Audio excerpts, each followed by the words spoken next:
Hello everyone, welcome back to day 4 of TULSA in 10. Day 4 was an exhilarating day.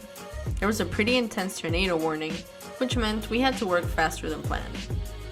So we rushed to Home Depot and picked up some pine board, sandpaper, stain, and polyurethane.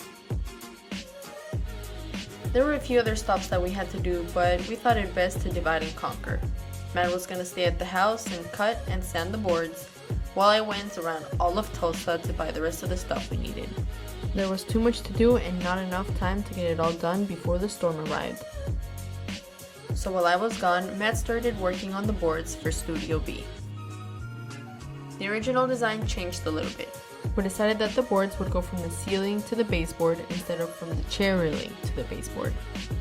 In total, Matt had to cut 16 boards to 91 inches and then sand them down. Contrary to how it looks on the video, this took forever. But it did give me time to go across town to the Target that had the hexagonal shelves that we thought would look perfect for Studio B.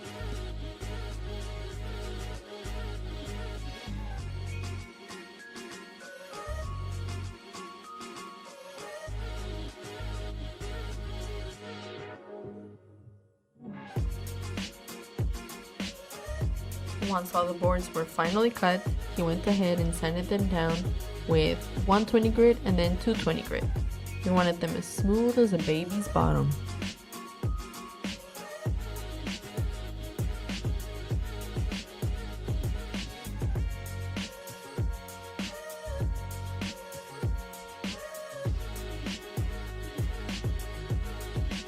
Once I finally got home, approximately 10 hours later, we had some dinner and we started staining.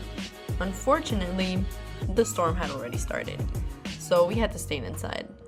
I do not recommend doing this. The smell of the stain is very intense, and even though we had a fan going on and the windows open, the house still stank.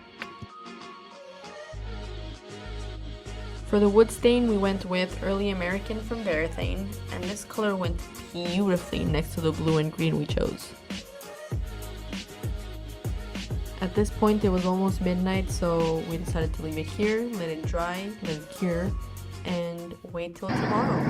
And hopefully the house doesn't fly away with this tornado. Just kidding, it wasn't that bad, at least in our area. But with that being said, I'll see you tomorrow on day 5 of TULSA in 10.